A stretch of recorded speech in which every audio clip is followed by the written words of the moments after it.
Satyabhama institute of science and technology, Chennai. பார்த்தா காரப்பொரிக்கு claps பண்றாங்க, மணப்பெண் தொழில்களுக்கு கிளாப்ஸ் பண்றாங்க. அர்ஜுனர்வில்ல அந்த ஜீப் ஓவர் தூக்குறது, அந்த எக்ஸ்ட்ரீல போட அவன் ஜீப்பை தூக்குறாங்க. அப்படி பார்த்தா இது பாஸ் தூக்குக பார்த்துக்கலாம். செமிஃபைனல்ஸ்ல விட்டா என்ன, ஃபைனல்ஸ்ல பாத்துக்கலாம். ஃபைனல்ஸ்ல பாத்துக்குவோம் நெக்ஸ்ட். சார் உண்மையிலே இதுதான் பதில் அதுக்கு. அது படத்துல இருக்குங்க. நீங்க இதெல்லாம் நம்ம விஜயகாந்த் சார்லாம் பார்த்தீங்கன்னா ஃபைட்டில் அப்படி அடிக்கும் போது இறங்கிட்டு டக்குன்னு அப்படின்னு சொல்லி தூக்கி அப்படி கையை சுடுவார். சரி ஓகேடா, ஓகே ஓகே வா வா வா வா வா புதுசா வா வா அப்படின்னு ஃபைட்டில் இறங்கிடுவார். ஸோ அதெல்லாம் தான் இன்ஸ்பிரேஷன். அவங்க தான் காஸ்ட்யூம் பார்த்தாங்க. வில் புட் 10 போய் வாட் ஹேப்பன் இல்லை அவர் சச்சினுக்கு 10 அதெல்லாம் இருக்கும். ஓகே இப்போ எடுத்திருந்தா 7 போட்டிருப்பீங்களா? சுவாசம் இது வந்து எப்படி அர்ஜுனர் வில்லுன்னு ஆச்சு. ஃபர்ஸ்ட் இந்த காசு தான் இருந்துச்சுன்னு Vikram sir, Jyothika ma'am, Thiyagarajan sir, Urvashi ma'am, இந்த ஒரு 4 பேருக்கு போகுது. ஞாபகம் எனக்கு ஃபோன் பண்ணா என்ன யாருமே கிடைக்கல, நீ தான் நடிக்கிற காலையில. நம்ம வாட்டர்ல இருந்து ஒரு ஷாட் வந்து இந்த லைட் ஹவுஸ் ஏர்லி மார்னிங்ல போகும். அது ரெண்டுத்துக்கும் நடுவுல அப்படி கிரௌண்ட்ல இருந்தா கலையா இருந்தது. அது நடுவுல போய் அந்த ரோடுக்கு போகும்போது ஒருத்தர் ஜாக் பண்ணிட்டு ஃபர்ஸ்ட் ஷாட்டே அப்படிதான். ரீரிலீஸ்ன்னு சொல்லுவாங்க, ஆனா இந்த மாதிரி ஒரு ரீரிலீஸை எங்கேயுமே பார்த்தது இல்லை. எல்லாருமே வலைவீசி தேடிட்டு இருக்க மோஸ்ட் வாண்டட் டைரக்டர் நீங்க தான் இப்போதைக்கு, மிஸ்டர் தரணி சார். நாங்க ரோட்ல ஆட்டோல பஸ்ல சுத்துறவங்க, நீங்க மூஞ்சியை காட்டி விட்டா எப்படி சுத்துறது? நீங்க உங்ககிட்ட கேட்க வேண்டியது நிறைய இருக்கு சார். நீங்க இப்ப எடுத்த படங்கள்லாம் அந்த மாதிரி படங்கள்ல ஏங்க நம்மளோட மீம் கிரியேட்டர்ஸ் பிச்சு உதறாங்க, கமெண்ட்ஸ் நீங்க எல்லாம் கலக்குறீங்க. உங்களுக்கு மேல நான் எப்படி டீகோட் பண்றேன்? அப்படின்னு இல்லை சார், நீங்க தான் சார் என்னைக்குமே எங்களுக்கு சீனியர். சார் அப்படி பார்க்கும்போது உங்களுக்கு எப்படி சார் இருக்கு இந்த ஒரு ரிசப்ஷன்? இல்லை ஃபர்ஸ்ட் நானும் எதிர்பார்க்கல. அதுக்கு முன்னாடி ஃபர்ஸ்ட் உங்க அனைவருக்கும் மிகப்பெரிய நன்றி, ஊடகம், பத்திரிகை மற்றும் ஏன்னா இந்த படம் இப்போ 20 வருஷமா அலைவா இருக்குன்னா நீங்க தான் காரணம். இதென்ன ஒரு நாள் பார்க்க போறாங்க செய்ய போறாங்கன்னு தான் நான் எதிர்பார்த்தேன். இதுக்கு இவ்வளவு பெரிய ஒரு ரெஸ்பான்ஸ்னு சத்தியமா நான் ஃபர்ஸ்ட் டே கூட எதிர்பார்க்கல. 2வது நாள் நான் தேட்டருக்கு சரி என் உண்மையா அது அப்படின்னு பார்க்க போகலான்னு போய் பார்த்தா ஜானகி சபை சொல்கிறாங்க. அவங்க நீங்கள் என்ன சுற்றுறீங்க? இல்லைம்மா நான் பார்க்க வந்தேன். இல்லைங்க ட்ரூ இது. ஸோ இப்போது ஆக்சுவலாக வந்து அதுக்கு தான் சொன்னேன், நீங்கள் இதை இன்னும் அலைவாக வச்சுருந்ததோட ரெஸ்பான்ஸ் தான். இந்த 20 இயர்ஸ் இட் வாஸ் கெட். இப்போ இருக்கிற ஒன்றும் கரெக்டாக சொன்னேன். மீன் கிரியேட்டர்ஸ் வேறு. மீன் கிரியேட்டர்ஸ் ஒவ்வொரு இடமும் பார்த்தா காரப்பொரிக்கு கிளாப்ஸ் பண்ணுறாங்க, மணப்பெண் தொழில்களுக்கு கிளாப்ஸ் பண்ணுறாங்க. ஃபேமிலி உட்காந்துருந்தாங்க. சின்ன பொண்ணு ஏய் முத்துப்பாண்டி வந்துட்டான் வேனில். இது என்ன புதுசாக முத்துப்பாட்டி வந்துட்டானோன்னு இன்டர்வியூவில் கூப்பிட்டு என்னம்மா முத்துப்பாண்டி வந்துட்டு அவங்க அம்மா பக்கத்தில் இருந்துக்கிட்டு ஏங்க நாங்கள் அப்பா பார்க்க மாட்டோம், என் பொண்ணு ஃபஸ்ட் டைம் பார்க்குறாளா அப்படி. ஏன்னா முத்துப்பாட்டி வந்து மற்றவங்க கத்துறாங்க, இது பயப்படுது. மிக்ஸ்டு ரியாக்ஷனாக இருக்குது. So generation after generation. So கில்லிலேருந்து ஒரு குறிப்பிட்ட ஒரு 3 சீன் கேட்கணும்னு ஆசைப்படுறேன். அதில் இப்பயும் தேட்டர் அப்படியே எரப்ட் ஆகுது. ஒன்று வந்து அர்ஜுனர்வில்ல அந்த ஜீப் ஓவர் தூக்குறது, அது வந்து ஒரு பக்கம் இப்படி ஒருத்தரால் இது பண்ண முடியுமான்ற ஒரு கேள்வி, ஆனால் வேலு பண்ண முடியும் அப்படி ஒரு நம்பிக்கை. ஸோ அது ஒரு மாதிரி செம்ம மாசா இருந்துச்சு இப்பயும் தேட்டரில் பார்க்கும்போது. ஒரு கிரிப் இப்போ அதாவது ஒரு எக்ஸ்ட்ரீம் போவோம் இல்லையா எல்லாத்துலேயும். பரவாயில்ல பார்ப்போம் ஒரு எக்ஸ்ட்ரீம். அந்த எக்ஸ்ட்ரீமில் போட அவன் ஜீப்பை தூக்குறான்னு அப்படி பார்த்தா இது பாஸ் தூக்குக பார்த்துக்கலாம் அப்படின்னு சும்மா ஒரு எக்ஸ்ட்ரீம் தான். ஏன்னா இவன் is capable of everything போது அது ஆக்சுவலாக ஒரு மாருதி இதை தூக்கலாம், ஒரு இதை ஒரு ஹோல்ட் பண்ணலாம். பட் இது ஜிபிஏ தூக்குவார் கொஞ்சம் அப்படி லைட்டாக புஷ் பண்ணி பார்ப்போம். சரி ஓகே. ஸோ இன்னொரு பெரிய டவுட், ஒரு 20 வருஷமா எல்லாருக்கும் ஒரு டவுட் என்ன, வேலு ஒரு டைலாக் சொல்றாரு, செமிஃபைனல்ஸ்ல விட்டா என்ன ஃபைனல்ஸ்ல பார்த்துக்கலாம். இந்த dialogue best of 3 boss. Oh best of 3 அது ஓகே. ஆமா கிளைமேக்ஸ்ல கூட அந்த பொண்ணு சொல்லுமே, இதை பாருங்கப்பா செமிஃபைனல்ஸ் கப்பு செமி போட்டெல்லாம் காட்டுங்க. செமிஃபைனல்ஸ்ல தோத்துட்டாரு, ஃபைனல்ஸ்ல பாத்துக்கோ நெக்ஸ்ட். சார் உண்மையிலே இதுதான் பதில் அதுக்கு. அது படத்துல இருக்குங்க, நீங்க டீகோட் பண்ணீங்க. இல்ல அது இந்த 2 டைலாக் ஞாபகம் இருக்கா? சொல்லுவாங்கல செமிஃபைனல்ஸ் தோத்துறா தேர்ட் பிளேஸ் பொண்ணு பேசுற டயலாக் ஞாபகம் இருக்கா? ஆமா புவி பேசுவாங்க. இது லீக் மேட்ச்ல வாங்க, இது செமிஃபைனல்ஸ்ல வாங்குது. இதெல்லாம் காகல நீங்க பாருங்கப்பா போட்டோல காட்டுவாங்க. அது உண்மையில செமிஃபைனல்ஸ் யாரும் கப்பெல்லாம் தர மாட்டாங்க. அது கப்பக்கு எடுத்து காட்டிடுச்சு. அது வேற ஒரு பொருள் எடுத்து காட்டணும். சார் இப்ப இன்னொரு சீன் வந்து டுவர்ட்ஸ் த கிளைமேக்ஸ், பிரகாஷ் சாருக்கும் விஜய் சாருக்கும் வரும்போது ஃபர்ஸ்ட் அவர் எல்லாமே அடிச்சுட்டு போயிட்டுருவாரு. திரும்ப அந்த ஒவ்வொரு கையா அதை சுத்த, அது வந்து ரொம்ப நாளைக்கு அப்புறம் துப்பாக்கியில அது பண்ணும்போது எல்லாருமே கரெக்ட் ஆகும். ஆமா அது கிளைமேக்ஸ்ல பண்ணும்போது செம்மையா கரெக்ட் ஆச்சு. அப்ப அது அந்த டைம்ல அது ஒரு பெரிய கூஸ் பம்ப்ஸ் கொடுத்து. அது ஆக்சுவலா நம்ம கபடி வந்து கிளைமேக்ஸ் வந்து ரெடி பண்ணல, ஷூட் போயிட்டோம். ஸோ ஹைதராபாத்லேருந்து இங்கிருந்து விஜய் கேட்டே இருக்காரு, இந்த கிளைமேக்ஸ் அவர்கிட்ட பேசலாம் எங்கே இருக்குது சொல்கிறோம் எஸ்கேப் ஆகுது. அதுக்கப்புறம் அங்கே போயாச்சு. ஹைதராபாத்தில் தான் அந்த கிரவுண்டு ஷூட் போனேன். இங்கே நமக்கு அந்த கபடி கிரவுண்ட் அப்போ எதுவும் இல்லை. சரி சரி. அது கரெக்டாக காம்பேக்டாக இருந்துச்சு. அப்புறம் இவரை வச்சும் பண்ணணும் அப்படின்றனால அங்கே போனோம். அங்கே பண்ணும்போது தான் அந்த இதை பேசும்போது இன்றைக்கி ஈவினிங் அவர் போய் கதை சொல்லணும். எப்போ அவர் கதை சொல்லணும், இந்த இடத்துலேருந்து மாற்றியாச்சுன்னு சொல்லி பேசும்போது சரி அவனோட வர்மக்கலைக்கு நான் ஒரு பவர் கொடுத்தா தான் ஹீரோ அடிக்கும்போது ஆமாம். ஏன்னா அந்த வர்மக்கலை ஆல்ரெடி இந்தியனில் பார்த்துட்டாங்க. அவங்க விலகும் போது டக்குன்னு இதுவாகிடுவாங்க, கால் இதுவாகிடும். இந்தியன் தாத்தா பண்ணுவார். ஸோ அதை நம்ம ரெலவெண்ட்டாக காட்டி இவனை புஷ் பண்ணால் தான், ஏன்னா அது வேணும், அந்த கதைக்கு வேணும். அது அவரோட ஒரு ஆஸ்பெக்ட்னு சொல்லிட்டு வேணும். ஸோ அதை பண்ணும்போது இவர் எப்படி ரியாக்ட் பண்ணுறாருன்னு ஒன்று இருக்குல்ல. இப்போ ஜென்ரலாக நம்ம விஜயகாந்த் சார்லாம் பார்த்தீங்கன்னா ஃபைட்டில் அப்படி அடிக்கும்போது இறங்கிடும் ஷோல்டர். அதெல்லாம் பார்த்துருக்கேன். நான் சின்ன வீட்டில் ஒர்க் பண்ணப்போ டக்குன்னு புறா அப்படின்னு சொல்லி தூக்கி அப்படி கையை சுடுவார். சரி ஓகேடா, ஓகே ஓகே வா வா வா வா வா வா புதுசா வா வா அப்படின்ட்டு ஃபைட்டில் இறங்கிடுவார். இதை கண்டு முன்னாடி அவர் பண்ணுறதை பார்த்துருக்கு.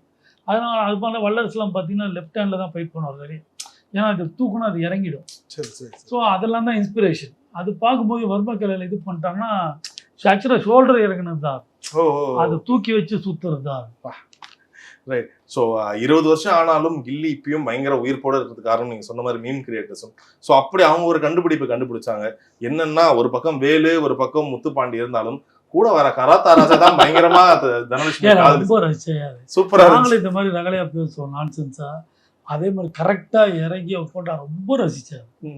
ஆனா அப்பெல்லாம் கதை கிடையாது. நீங்க வர இல்ல அப்படிலாம். ஸோ இன்ஃபேக்ட் இன்னொரு ஷாட்ல அந்த அர்ஜுனர்வில் பாட்டுல அவர் சைட்ல வர வச்சிருக்காரு, ஓட வச்சு நிக்கிறாரு. அவரும் அந்த கராத்தா பிராக்டிஸ் கொடுக்குறாரு. நாங்க என்ன ஷாக் ஆயிட்டோம். அவர் நிக்க மாட்டாரு சார், நிக்கிறாரு சார் அவர் ஒரே ஒரு ஷாட்ல. கிடையாது. அப்படியா? அந்த செட்ல கிடையாது. Okay okay. அந்த ஒரு ஷாட்ல யாராவது கிராபிக்ஸ் பண்ணி போடுறாங்க. சரி சரி. இந்த ஒரு விஷயம் ஒண்ணு.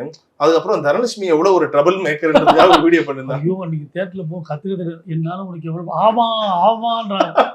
எப்பா ஃபன் தானே இதெல்லாம். ஃபன். நீங்க ஒரு ஃபன்னா தான் இருந்துச்சு. எல்லாமே ஃபன் தானே. என்னங்க இது உங்களோட சந்தோஷமான விஷயம். நம்ம அந்த காலத்துல படம் பார்க்கும்போது எப்படி ரகலை பண்ணுவோமோ அதை பண்றாங்க, அவ்வளவுதான். ஓகே. ஸோ இப்பயும் பசங்க ஸ்கூல்ல காலேஜ் எல்லாம் போனா கபடி ஆடுற பசங்க உள்ள போகும் தொட்டு கும்பிட்டு கால் எப்படி வச்சு தான் போறாங்க. ஸோ அந்த ஸ்டைல் யாரு அது? உங்களுடைய ஸ்டைல் நீங்க சொன்னீங்க. அது பண்ணும்போது அது ஒரு மார்க் ஆஃப் ரெஸ்பெக்ட் பண்ணி காலேஜ் தொட்டு தொடைய தட்டிட்டு போனோம். அது ரெகுலர் ஹேபிட். அது ஆக்சுவலாக நான் வந்து அந்த கபடி பிளேயர்ஸ் கூப்பிட்டு வந்து இவர் ட்ரெயின் பண்ணேன். ஒரு 2 days அவர் கூப்பிட்டு நம்ம நேரு ஸ்டேடியமில் வர வச்சு கபடி ராஜேந்திரன், ஐ திங்க் குணசேகரன் அவங்களாம் கூப்பிட்டு அந்த ஆக்சுவலாக வர அந்த ரெஃப்ரீஸ் எல்லாமே ஒரிஜினல் கபடி ரெஃப்ரீஸ் ஆகும். Okay okay okay. ஸோ இந்த படத்தில் பார்த்தீங்கன்னா ஃபர்ஸ்ட் டைம் அது இதுக்கு முன்னாடி கபடி வந்திருக்கும். பட் கபடி பண்ணும்போது ரொம்ப கரெக்டாக பண்ணணும்னு ஆசைப்பட்டேன் நான். ஸோ அதில் பண்ண எல்லாமே கரெக்டாக இருக்கும். ஆமாம். அந்த ரூல்ஸ் படி தான் இருக்கும். கபடியில் என்ன ரூல்ஸ் இருக்கும், என்ன பண்ணுற மாதிரி பிளேடு போட்டது ஒரு கதை இருக்கும். Okay okay. அது எல்லாமே ஒரு கதை இருக்கும். நம்ம அது ஒரு R&D பண்ணி தான் அந்த கண்டிப்பா. இன்ஃபேக்ட் உங்களை இன்னும் நல்ல டீடைலிங்லாம் பத்தி பயங்கரமா பொழுது இருக்கு. அதுல ஒரு சீன் வந்து தனலட்சுமி வெளியில வந்து நைட்ல ஃபோன் பேசும். இந்த ஆப்போசிட் டைகர் கேங் நின்றுட்டு இருப்பாங்க. எதுக்கு நேரத்துக்கு நைட்ல நிப்பாங்கன்னு பார்க்கும்போது எதுக்கு அந்த பிள்ளையார் சிலை இருக்கும். அடுத்த நாள் வந்து விநாயகர் சதுர்த்தி. ஸோ பிள்ளையார் சிலை வச்சிருக்காங்க, அதுக்காக ஒரு கேங் நிக்குதுன்னு. ஸோ அந்த கனெக்ஷன் வருதுன்னு பாக்குறாங்க. உங்களுக்கு எவ்வளவு சந்தோஷமா இருக்கு? இப்போ 20 வருஷத்துக்கு முன்னாடி பண்ணதை இப்பயே அண்ணனுவா இவங்க பாக்குறாங்க இல்லையா? பெரிய விஷயம். ஏன்னா அவன் அந்த நைட்டு நடந்து வரும்போது ஒரு லேடரை போட்டு வச்சிருப்பேன் நான் மேலே. ஏன்னா அந்த லேடரை யூஸ் பண்ணி தான் அவன் தூக்கி போட்டு கிராஸ் பண்ணுவான். ஸோ அந்த மாதிரி நிறைய சின்ன சின்ன ஐட்டம் அங்கங்கே அந்த கராத்தே ராஜா அந்த அந்த கத்தியெல்லாம் மூட்டை கட்டி போடும்போது ஒரு ப்ளூ பெட்ஷீட் ஒரு கவரை காமிச்சிருப்பேன். அதுக்குள்ளே தான் அவன் ஒளிஞ்சுப்போம். அந்த மாதிரி நிறைய இடத்துல ஃபோர் ஷேடோ பண்ணி வச்சிருப்பேன். அதை கண்டுபிடிக்கலாம்னு நினைக்கும் போது பெருசாக சார். வேற ஏதாச்சும் ஒரு ஹிண்ட் கொடுங்களேன். இன்னும் நாங்கள் கண்டுபிடிக்க வேண்டியது நிறைய இருக்கு. நீங்கள் கண்டுபிடிக்க வேண்டியது ஒன்றுமே இல்லைங்க. நீங்க கண்டுபிடிச்சிட்டீங்க. கில்லியில வந்து அந்த டைம்ல எனக்கு தெரிஞ்சு யார் ஜெர்சி வாங்கினாலும் கண்ண மூடி நான் வாங்குற நம்பர் 10 நினைக்கிறேன். ஒரு பக்கம் இப்ப சச்சின் சாரோட நம்பர் 10. சச்சின் அது வித்யாரெட்டி அந்த மாதிரி அவங்க தான் காஸ்டியூம் பார்த்தாங்க. வில் புட் 10 போய் வாட் ஹேப்பன் இல்ல சச்சினுக்கு 10 அது நல்லா இருக்கும் ஓகே அப்படின்னு சொல்லி. இப்ப எடுத்திருந்தா 7 போட்டிருப்பீங்களா? தலை இல்ல. ஓகே. ஸோ அப்படி பார்க்கும்போது விஜய் சார் கூட எனக்கு தெரிஞ்சு ரொம்ப நாளைக்கு ஒரு பெரிய படம் கில்லி அந்த டைம்ல ஒரு பட்ஜெட்டாகவும் சரி ஒரு வெற்றியாகவும் சரி. ஸோ என்ன சொன்னார் விஜய் சார்? படம்லாம் பார்த்துட்டு அவரோட ரியாக்ஷன் எப்படி இருக்கும், எப்படி இருந்துச்சு அப்போ? ஒரு டார்லிங் அவர் செட்டில் நம்ம நடிச்சு காட்டும் போது. ஏன்னா புது விஜய் ஒன்றும் நினைச்சோம். அதில் வந்து ஒரு காமெடியாக இருக்கணும் செய்யணும்னு சொல்லிட்டு அதை தான் சொன்னேன் அப்படின்னு டக்கான்னு ஒரு அப்படியே வருவார். நான் உடனே டக்குன்னு வராது. டக்கு டக்கு டக்குன்னு வரும். அது அவரோட ஒரு என்ஹான்ஸ்மெண்ட்டோடு இருக்கும். ஒரு ஃபைன் ஆக்டர் காட்டணும்னு நினச்சேன் நான். So probably god's grace, okay தாய் தகப்பனோட ரைட் எக்ஸாக்டா. எனக்கு தெரிஞ்சு ரைட்டிங்கா இருக்கும்போது இந்த மருதமலை சாங்கே ஒரு பாடுறது வைங்களா சார், ரைட்டிங்கா பார்க்கும்போது அதை இப்போ யார்கிட்டயாச்சும் காமிச்சிங்கன்னா இதுதான் சீன் ஆகும்போது இது உண்மையிலே சிரிப்பு வர வைக்க முடியுமா அப்படிதான் நம்ம இருக்கும். நடிச்சு காட்டிடுவோம்ல, அவருக்கு தெரியும். நீங்க பாடி காட்டி ஆனா செஞ்சு காட்டிடுவோம். சரி இதான் ட்ரிப்புன்னு அவர் புரிஞ்சுக்குவார். Okay okay. ஸோ எவ்வளோ அந்த ஆக்சுவலாக அவர் டப் பண்ணுறதுக்கு நான் பாடி எப்போ அந்த பாடி நீ ஏதோ பாடி அதை பாடிட்டு தயவு செஞ்சு என் வாய்ஸில் பாடினது தான் அவர் கேட்டு டப் பண்ணார். ஓகே மருதமலை முருகா. விக்ரம் சார் கிட்ட பேசும்போது சொன்னார் ப்ரொடியூசரா, அது வரைக்கும் விஜய் சாரோட கரியர்லேயே பெரிய பட்ஜெட் எடுக்கப்பட்ட படம், அதிக நாட்கள் எடுப்பாங்க. ஃபர்ஸ்ட் ஒரு ஃபைட்டுக்கு கிட்டத்தட்ட ஒரு 15 நாள் 16 நாள் அந்த ஒரு ஃபைட் எடுத்தாங்க. அவ்வளோ பெரிய ஒரு செட்டு போடுறீங்க. ஸோ அந்த ஒரு நம்பிக்கை எப்படி வந்துச்சு? இவ்வளோ பெரிய பட்ஜெட் போட்டாலும் திரும்ப கரெக்டாக அது ஒரு இது வர முடியும், பிளாக் பஸ்டர் அடிக்க முடியும். சார் ஃபர்ஸ்ட்டு வந்து நாங்கள் அந்த படம் ஒக்கடு வந்து ஜெயபிரதா தேட்டரில் பார்த்தோம், நானே அசிஸ்டன்ஸ் தான். அந்த படம் பார்க்கும்போது அப்படியே கேஷுவலாக மத்தியானம் போனோம். பார்த்துட்டு இருக்கும்போது பார்த்தா என்னோட 3 கதை அந்த படத்தில் இருக்குது. கபடி பிளேயராக ஒரு கதை, லைட் ஹவுஸில் ஒழிச்சு வைக்கணும்னு ஒரு கதை, அப்புறம் ரோட் மூவிஸ்லாம் அப்போ நிறைய வந்ததில்லை. ஃபார் எக்ஸாம்பிள் இது பானி அண்ட் கிளைடு, அப்புறம் ஃபேர் கேம், இது மாதிரிலாம் road movies full action on road. So அது எல்லாம் எடுக்கணும்னு நினச்சி ஒரு படத்தில் இருக்குது. இது எப்படியோ யாரோ ஒருத்தர் எடுக்க போகிறார். ஸோ அந்த படம் பார்க்கும்போது இது லைட் ஹவுஸு, ஓகே இது கபடிக்குன்னா இது வந்து அவன் நைட்டில் எடுத்துக்கலாம், நம்ம டேயில் எடுத்துடலாம். ஏன்னா கதை ஓடிக்கிட்டே இருக்குது. ஏன்னா அந்த கதை என்கிட்டே இருக்குது. ஆக்சுவலாக சொல்லணும்னா கூட திருடினேன்னு நான். ஏன்னா இது எல்லாமே மாற்றிட்டு தெரியாத மாதிரி இருக்கும் அந்த படத்தில், இன்க்ளூடிங் கிளைமேக்ஸு போகும்போது. ஸோ அதனால ரத்தன சாட்டை வந்து பார்க்கும்போது சொன்னால் சார் அந்த ஒக்கோடு பார்த்தேன். அப்போ தான் தூள் முடிச்சிடணும், அடுத்த படம் பண்ணலான்ற ப்ராஜெக்டில் இந்த படம் விஜய் பண்ணால் நல்லாயிருக்கும் அப்படின்போது, அப்படியா நான் பார்க்கல ஒன்றும் படம் இல்லை சார், ரைட்ஸ் இல்லை நிறைய பேர் கேட்டுட்டு இருக்காங்க, வாங்கிடுங்கன்னு அவர் வாங்கிட்டு சந்திரசேகர் சார் பேசியிருக்காரு, நீங்கள் வாங்கிடுங்க அப்படின்னோடனே ஓகே பண்ணலாம் அப்படின்னு. அப்புறம் அடுத்த நாள் இவர் ஏதோ டப்பிங்கில் இருக்கும்போது விஜய் வந்து இந்த மாதிரி தரணி சார் இந்த படம் பண்ணுவார் எங்க நேற்று தாங்க அவர் சொன்னார். அவரும் பார்த்துட்டு அவரும் பார்த்துருக்காரு, பார்த்துட்டு நல்லா இருக்கும் நேற்று தாங்க சொன்னார். ஸோ அந்த மாதிரி ஒரு மியூச்சுவல் கன்சென்ட்ல அமைஞ்சது. சார் எக்ஸாக்டாக நீங்கள் சொன்ன மாதிரி நிறைய சேஞ்சஸ் எங்களால் பார்க்க முடியுது. இப்போ ஒக்கடுவும் கில்லியும் கம்பேர் பண்ணும்போது ஒக்கடில் ஒரு சீன், அது மேபி தமிழ் ஆடியன்ஸ்லாம் அதை எப்படி ரியாக்ட் பண்ணியிருப்பாங்கன்னு தெரியல. பிரகாஷ் ராஜ் வந்து சேத்துல விழுவாரு, இதில் எழுந்து அங்கேயே கழுவிட்டு அதில் வந்து ஒரு 2 அவர் அப்படியே சேரோடையே தான் இருப்பாரு. ரொம்ப நாளைக்கு அப்புறம் தான் அந்த சேரை கழுவாங்க. அப்புறம் அதில் வந்து பூமிக்காக ஒரு சிலை வெடிச்சு அதில் ஒரு பூஜை பண்ணுவாங்க. நிறைய இந்த மாதிரி சீன்ஸ்லாம் உண்மையில தமிழ் ஆடியன்ஸ் அப்படி எடுத்துருப்பாங்கன்னு தெரியல. ஸோ எதனால நீங்க எவ்வளோ சேஞ்சஸ் என்னன்னா இப்போ அந்த கேரக்டரைசேஷனே மாற்றி விட்டோம். ஏன்னா மகேஷ் அந்த படத்துக்கு அவங்க என்னெல்லாம் பண்ணாங்களோ எல்லாமே கரெக்ட். ஏன்னா அது ஒரு கிளாஸ் ஃபிலிம், அது ஒரு மாஸ் ஃபிலிம் கிடையாது. அப்போ அவங்க எல்லாமே மாஸ் பண்ணிட்டு இருக்கிற டைத்தில் ஒரு கிளாஸான ஒரு படம், எல்லாமே மெலடி சாங்கு, மெலடி ஃபீல்டில் தான் இருக்குது. அது வந்து ஒரு பியூட்டிஃபுல் கவிதை மாதிரி இருக்கும். அதை நம்ம வந்து குத்துப்பாட்டா மாத்திட்டோம். ஆனா நீங்க எப்படி அதை சேஞ்ச் பண்ணீங்க? எனக்கு ஒரு பெரிய சந்தேகம் என்னன்னா, சுவாசம் இது வந்து எப்படி அர்ஜுனர் வில்லுன்னு ஆச்சு, டோட்டல் கான்ட்ராஸ்ட் ஆச்சு. இல்லை சார், அது வந்து நம்ம ரத்ன சார் சரி, வித்யா சார் ரத்ன சார் சொல்லுவார், அதில் நல்ல மெலடி இருக்குப்பா, இந்த பாட்டை அப்படியே போடுப்பா, அது நல்லா இருக்கும் அது. ஆனால் நான் அந்த என்னன்னா இப்போது மணி சர்மா மாதிரி ஒரு எக்ஸல் மியூசிக் டைரக்டர் கிடையாது. அந்த படத்தில் வந்து எல்லா சாங்ஸும் எக்ஸ்ட்ராடனரி, பேக்ரவுண்ட் ஸ்கோர் ஆகட்டும் எல்லாம் ஆகட்டும், அந்த படத்துக்கு இட்ஸ் லைக் எ க்ளவ். அந்த கேரக்டரைசேஷன், ஒரு அப்பா வந்து ஒரு பையன் கபடி விளையாடணும், போலீஸ் ஆஃபீஸர் ஆகணும் அப்படின்னு அவர் நினைக்கிற எமோஷனுக்கு அந்த கதை பர்ஃபெக்ட்லி டன். நான் அதை மாற்றியே போட்டேன். அப்பாவுக்கு கபடினா பிடிக்காது, இவனுக்கு கபடினா பிடிக்கும், போலீஸ் ஆகணுன்றதான் இவனோட ஆசையே கிடையாது. ஸோ அந்த மூமெண்ட்டுக்குள்ளே கதையை மாட்டினப்புறம் நான் கிளாசிக் ஸ்க்ரீன் பிளேக்கு போனேன்னா அந்த கதை நிற்காது. ஸோ அடித்தடியில் போனால் தான் அதுக்கு உண்டான டெம்ப்ளேட்டு நிற்கும். ஏன்னா அவன் எந்த விஷயத்தை வேணாலும் ஓவர் கம் பண்ணுவான்ற ஒரு விஷயத்தை மாற்றினதுனால நான் பாட்டு கீட்டு எல்லாமே அந்த டெம்போக்கு மாற்ற வேண்டியதாக போச்சு. ஸோ ரெகுலராக இல்லாமல் இது வந்து ஒரு கிட்டத்தட்ட காப்பி வச்சேன்னு சொல்லலாம் அந்த படத்தை. ஃபஸ்ட்டு சொன்ன மாதிரி இப்போ ஃபார் எக்ஸாம்பிள் நம்ம த்ரிஷா ஃபிக்ஸ் பண்ணும்போது அது மைண்டில் இல்லை. அப்போது கரெக்டாக ரத்ன சார் சொல்கிறாரு, த்ரிஷா அதுக்கு கரெக்டாக இருக்கும் அப்படின்னு. அப்படியா அப்படின்னு. அப்புறம் என்னோட அரிசி நான் வித்யாரதி அவங்களும் சொல்கிறேன், சாமி பார்த்தேன் சூப்பராக இருக்கும், ஏன் அதில் கல்யாணம் பண்ண பொண்ணாக இருக்குது அது எப்படின்னு. சரி வாங்க ஒரு லுக் டெஸ்ட் எடுப்போம். ஸோ இப்போ லுக் டெஸ்ட் எடுக்கும்போது பார்த்தா அப்படியே ஃபிட் இன் ரியல் ஏஜ் இல்லை. இப்போ இவரும் ரியல், இப்போ விஜய் பார்த்தாலும் அந்த ஏஜுக்கு ஒன்று இருப்பார், இந்த அம்மா அப்படியே இருக்கும். I would have missed it. Right. இவங்களோட சஜஷன்லாம் I would have missed that space. Sir actually இப்போ வந்து கில்லியை பற்றின நிறைய ஃபேக்ட்ஸ்லாம் கேள்விப்படுறோம்.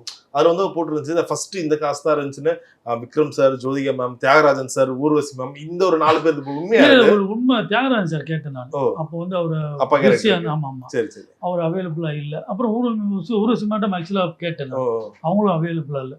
அதான் நீ ஜானகி சபேஷ் பார்த்தும்போது தச்சேல அவங்க சொன்னாங்க, ஞாபகம் இருக்கு எனக்கு ஃபோன் பண்ணலாம் என்னென்ன யாருமே கிடைக்கல நீ தான் நடிக்கிற காலையில். ஏன்னா அவங்க கியூப்ல ஒர்க் பண்ணியிருந்தாங்க மீடியா ஆர்டிஸ்ட். ஸோ ரெகுலராக எங்களோட படங்கள்லாம் கியூப் மீடியா ஆர்டிஸ்ட் தான். ஸோ அவங்க மீடியா ஆர்டிஸ்டில் ஒர்க் பண்ணுறவங்களா தெரியும், not as an actress. So அந்த ஃபேமில் அவங்க ஒர்க் பண்ணிட்டு இருந்ததுனால ரெகுலராக பார்ப்போம் பேசி நீ தான் நடிக்க. இது என்ன நான் லீவ் போடுறேன் நான் பேசிக்கிறேன். ஸோ எங்களுக்கு வந்து கில்லியில எல்லா பாட்டுமே ரொம்ப ஃபேவரட். தரணி சாரோட ரொம்ப ஃபேவரட் எது? எனக்கு வந்து ஃபேவரட்டே இல்லைங்க, பயந்தாங்க. ஏன்னா மன்னிஷர்மும் அவ்வளோ எக்ஸலண்ட் சாங்ஸ். இந்த ஒரு பக்கம் இவர் சொல்லிக்கிட்டே இருக்கார் ரத்ன சார் ஏதாவது ஒன்று வச்சிருப்பா அப்படின்னு, ஒரு பக்கம் எனக்கு கதைக்கு அது செட் ஆகும். அதே பாட்டு அங்க இருக்க பாட்டே வச்சிருங்க. ஒரு பாட்டு சூப்பர் ஹிட், அதை குறைய சொல்ல முடியாது. பட் டெம்போ நமக்கு மாறிடுச்சுல்ல, கொஞ்சம் இறக்கினா கூட ஆபத்தாயிடும். அப்புறம் வித்யாசாகர் உனக்கு என்ன வேணும், நம்ம ஒரு அசிஸ்டன்ட் டைரக்டர்லேருந்து அவருக்கு தெரியும் உனக்கு என்ன வேணும் இதானா வேணும். நம்ம உட்காந்தே கம்போஸ் பண்ண மாட்டோம், இந்த மாதிரி டேபிளில் ஆஃபீஸில் தட்டிட்டு அப்படியே போகணும், இந்த பாட்டு பண்ணுவோம் அந்த பாட்டு பண்ணுவோன்னு இந்த மாதிரி தான் ஒவ்வொன்று கிரேசியாக பேசிக்கிட்டே இருப்போம். அது பாட்டாயிடும். வாயில் போட இதை ரெக்கார்ட் பண்ண அதை ரெக்கார்ட் பண்ணு அப்படின்னு கிரேசியாக பேசிகிட்டு இருப்போம். ஆனால் ஒவ்வொரு பாட்டுக்கும் வந்து அந்த இன்வால்மெண்ட்டாக தான் நான் சொன்னேன். இந்த ஹோல் டீமோட எனர்ஜி ஒன்று இருக்குல்ல, இந்த கதையை ஒர்க் பண்ண போகிறோம், இந்த படம் ஒர்க் பண்ணும்போது டெஃபினட்டாக ஒன்று பண்ணணும், இது வந்து டெஃபினட்டாக நல்லா பண்ணணும் போது ரெஸ்பான்சிபிலிட்டி ஜாஸ்தி ஆகிடும். ஏன்னா யாரும் சொல்லிப்பாங்க ஒரு கோடு போட்டு பக்கத்தில் ஒன்று போட சொன்னால் பயந்துருவாங்க, நார்மலாக ஒரு கோடு போட சொன்னால் போடுவாங்க. ஸோ இவ்வளோ பெரிய ஒரு ரெஸ்பான்சிபிலிட்டி அப்படிங்கும்போது will have to go all out. இது ஆல் அவுட் போகலன்னா இதோட இது என்னவா இருக்கும்னு தெரியாது. கண்டிப்பா நீங்க சொல்லுங்க, 2004 கில்லியோட அந்த வெற்றி எவ்வளவு பெரிய ஒரு வெற்றியா இருந்துச்சு? அது சரியான வெற்றி. அதனால் ஷுவர் ஷாட் போடும்போது எல்லாம் திட்டினா அவர் நம்ம டிசைனர் குமார் அவர் சொல்ல ரொம்ப இஷ்டான அவர் தான் சொன்னார், சார் கரெக்டாக இருக்கும் வெயிங்க எடுக்காதீங்க அப்படின்னாரு அவர். அதை போட்டு பார்க்கும்போது நமக்கு ஒரு டைம் தெரிஞ்சிடுங்க இது வந்து விளங்குதுன்னு தெரிஞ்சிடும். ஒவ்வொரு ஸ்டெப் ஆஃப் ஃபிலிம் மேக்கிங்கில் போகும்போது தெரியும், ஒரு ஸ்டெப்பில் தெரியும் இது விளங்கலைன்னு தெரிஞ்சிடும். இது எல்லாமே அந்த ஒரு ட்ரிப்பில் போகும்போது நமக்கு தெரியும். ப்ராப்ளம் இன்சென்ட் ஆணவத்தில் சொல்லலை, ப்ராப்ளம் இத்தனை வருஷத்தில் நம்ம ஒரு பரீட்சை எப்படி எழுதினா கேட்டால் சொல்லுவாங்கள்ல, மச்சான் இந்த கேள்வியெல்லாம் சொல்லிக்கிட்டேன், அவனுக்கு மட்டும்தான் தெரியும், மற்றவங்ககிட்ட சூப்பராக எழுதிக்கேன்னு சொல்லிட்டு போயிடுவான். உண்மையாக எழுதினோம் சொல்லுவான் 99 வரும்னு நினைக்கிறேன், 100 எக்ஸ்பெக்ட் பண்ணுறேன்னுவான். அதனால் அது ஆணவன்னு சொல்கிறான், நல்லா படிச்சிருக்கான்னு அர்த்தம். ஸோ இந்த படத்தை பொறுத்தவரை எல்லாமே நல்லா படிச்சிருந்தாங்க. என் கூட இருந்த எல்லா ஸ்டூடெண்ட்ஸும் எக்ஸ்ட்ரானரியா ஒர்க் பண்ணாங்க. வேலு வந்து ஒரு சூப்பர் ஹீரோ அந்த மாதிரி எல்லாம் வெளியில பார்த்தாலும் அவர் ஒரு நார்மல் கபடி பிளேயர். அவர் எங்க பெருசா பிராக்டிஸே பண்ண மாட்டாரு, டைரக்டா போயிட்டு மேட்ச்ல மட்டும் எப்பவுமே இது பண்றாரு. ஸோ நீங்க எப்படி காட்டணும்னு நினைச்சீங்க சார்? ஒரு பக்கம் இதை பத்தி பெருசா காட்டவே மாட்டோமா, இல்ல அந்த மாதிரி சீன்ஸ் இருந்துச்சு ஏதாச்சும் எடிட்ல போயிடுச்சா? அது கபடி பிளேயர் தானே அவர், அதுக்கு ஒன்றும் நெசசிட்டியே இல்லைல்ல. உங்களுக்கு ஃபீல் பண்ணிடலாம் நெசசிட்டி இல்ல, ஃபீல் பண்ணல. இந்த இடத்துல அவர் ப்ராக்டிஸ் பண்ணிருக்கீங்க அதான் இருந்ததா? இல்ல நான் எதுக்காக கேக்குறேன்னா, ஒருவேளை ஏதாச்சும் ஒரு மாண்டேஜஸ் நீங்க எடுத்து வச்சு டைம் எடுக்கவும் இல்லை அது மாதிரி. ஏன்னா அது அது எனக்கு அந்த ஒரிஜினல் படத்துலயும் கிடையாது. ஆமா ஆமா அதுலயும் இருக்காது. ஆமா ஏன்னா பிராக்டிஸ் தேவைப்பட்டுச்சு இல்ல, சீரியஸா நான் இல்ல உண்மையில இல்ல. ஆனா எனக்கு என்ன டவுட், ஒரு நாள் நீங்க எடுத்து வச்சு சில நேரம் ஒரு நாள் பண்ண வைக்க முடியலன்றதா? இல்ல இதுல எதுவுமே ரிமூவல் இல்ல. எடிட்ல என்னென்ன போயிருச்சு ஆக்சுவலா? எதுவுமே ரிமூவல். கரெக்டா அவ்வளவுதான். இந்த படத்துல ஒன்னு ரிமூவல் கிடையாது. Okay great sir. நினைச்சு பார்க்கும்போது அவ்வளவு இதுவா இருக்கு, இவ்வளவு ரேசியா போகுது, எதுவும் எக்ஸ்ட்ராவா எடுக்குது. இப்ப ஏதாவது நிறைய எடுத்து அந்த ஷார்ட்ஸ் லெங்த் குறைஞ்சதே வழிய சீனா தூக்குனது, இது தேவையில்லைன்னு தூக்குனது எதுவுமே கிடையாது. சார் நீங்க எப்படி பாக்குறீங்க இப்ப இருக்க காலகட்டத்துல பசங்க ஒரு ஓபன் பண்ணி புக் மை ஷோல எல்லாம் பண்ணி என்னப்பா படம் 2.25 ஹவரா 3 ஹவரா, ஐயோ வேணாப்பா ரொம்ப நேரம் போகுது. கில்லி கிட்டத்தட்ட ஆல்மோஸ்ட் 2.25 ஹவர் படம் தான். ஆனா பார்த்தா அது தெரியவே தெரியாது யாருக்குமே, என்னடா இவ்வளவு ஃபாஸ்டா முடிஞ்ச மாதிரி தான் இருக்கும். சோ நீங்க எப்படி ஃபீல் பண்றீங்க? நீங்க உங்க எல்லா படங்களும் ரேசியா தான் இருக்கும், பட் கில்லி 2 ரேசின் இப்ப வரைக்கும் எல்லாம் ஃபீல் பண்றாங்க. அதான் கில்லி 2 ரேசியா இருக்குல்ல.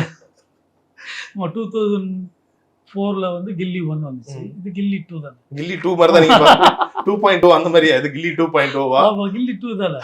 கில்லி 2 எடுத்திருந்தா கூட கெடுத்துருக்கும் இந்த ஃபீல். ஓகே சோ தியேட்டர் ஓனர்ஸ்ல என்ன சொல்றாங்க? ஃபேன்ஸ்லாம் பயங்கர சந்தோஷத்துல இருக்காங்க. யார்கிட்டயும் பேசல, தியேட்டர்ல போய் பார்த்தேன், ஃபேன்ஸை பார்த்தேன்.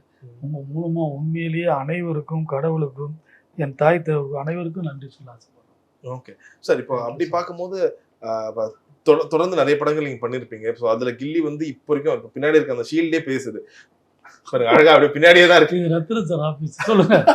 இருந்தாலும் இப்போ அது நீங்களும் ஒரு பெரிய பங்கா இருக்கீங்களா சார்? ஸோ அப்படி பார்க்கும்போது கில்லில எந்த ஒரு குறிப்பிட்ட விஷயம் உங்களுக்கு இவ்வளவு வருஷம் ஆனாலும் தொடர்ந்து எங்க போனாலும் என்ன இந்த விஷயம் கேட்பாங்க, இல்ல குறிப்பிட்ட இதை பத்தி தான் கேட்கறாங்க? அதுதான் கேட்பாங்க, வேற எதுவும் குறையாது கேட்பாங்க. நிறைய அந்த காமெடி சீன் பத்தி எல்லாமே பேசுவாங்க. மருந்து இது இந்த தைப்பூசம் இல்லைல்ல அப்படின்னுவாங்க, அந்நியர் தினம் இல்லைல்லன்னுவாங்க. சரி, அந்த விஷயம் அந்த ஒரு குறிப்பிட்ட சீன் நிறைய பேர்ல ஓட்டேரி நிறைய பேர் எழுதாரு, ஊர்ல மழை இல்ல காசு இல்ல, இப்ப வரைக்கும் எந்த சேடு ஃபேமிலிய பார்த்தோன்னா டக்குன்னு ஞாபகம் இந்த டைலாக் தான் சார். நானே 4-5 பேர்கிட்ட கேட்டிருப்பேன் அது மாதிரி. அது காமெடி தானே சார். ஓகே. சோ அந்த டைம்ல எல்லாம் எப்படி இந்த பேர் வைக்கிறது, அந்த ஓட்டேரி நிறைய பேரா இருக்கட்டும், ஆதிவாசி வித்யார்த்தி சார் சொல்றது ஒரு கிளாஸ்மேட் ஒரு தடவை காலேஜ் கிளாஸ்மேட் லாயர்ல தான் நினைக்கிறேன், அவன் ஃப்ரெண்டு ஒருத்த கல்ச்சரல்ல அதை ப்ளே பண்ணான். ஓட்டேரி நரி அந்த ஆதிவாசின்னு ஒரு கேரக்டர் ஒரு ஃபுல் ப்ளே ஒன்று பண்ணான். ரொம்ப ஜாலியாக இருக்கும் அந்த ப்ளே. அது பேர் மறந்துட்டேன். ஸோ ஃபர்ஸ்ட் ஷாட் வந்து நம்ம லைட் ஹவுஸ் பக்கத்தில் அந்த ஃப்ளாட்ஸ் இருக்கும்ல, அவன் மீனவர்கள் குடியிருக்கும் முன்னாடி நம்ம வாட்டர்லேருந்து ஒரு ஷாட் வந்து இந்த லைட் ஹவுஸ் ஏர்லி மார்னிங்கில் போகும். அது ரெண்டுத்துக்கும் நடுவில் அப்படி ட்ரோன்லாம் இருந்தால் கலையாக இருந்தது. அது நடுவில் போய் அந்த ரோடுக்கு போகும்போது ஒருத்தர் ஜாக் பண்ணிட்டு இருப்பான். ஃபர்ஸ்ட் ஷாட்டே இப்படிதான். இது வந்து கிராஃபிக்ல ட்ரை பண்ணோம், அது 3Dலாம் நல்லா வரும். சரி கால்ல இருந்து ஓட வர்றாங்க. அதுவே இப்ப அந்த தியேட்டர்ல எப்படி இருக்குல்ல சார், ஒரு கதையை செட் பண்ணோம்ல. ஏன்னா கில்லி ஒரு பெரிய ட்ரெண்ட் செட்டர். அதெல்லாம் பார்க்கும்போது இப்ப வரைக்கும் அந்த ஹுட்டி போட்டா என்ன கில்லி விஜய்னு நினைப்பான்னு கேட்கறதா இருக்கட்டும், எல்லாமே இப்ப வரைக்கும் ட்ரெண்ட் செட்டர். ஒரு லவ் யூ சொல்லட்டும், ஹாய் செல்லோன்னு சொல்லட்டும், எல்லாருடைய பார்வையே மாத்தி விட்டுச்சு.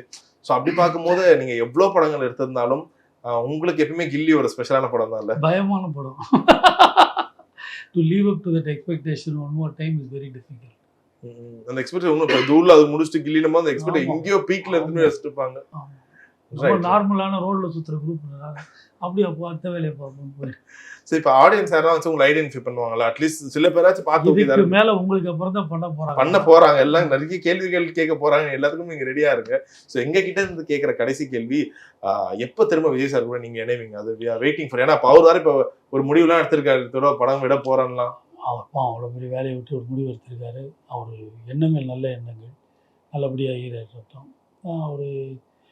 அவர் வந்து மிகப்பெரிய நண்பன், நான் தான் ஃபர்ஸ்டே சொன்னேன்ல. ஸோ அதனால் நடக்கணும்னு இருந்தால் டெஃபினட்டாக நடக்கும்.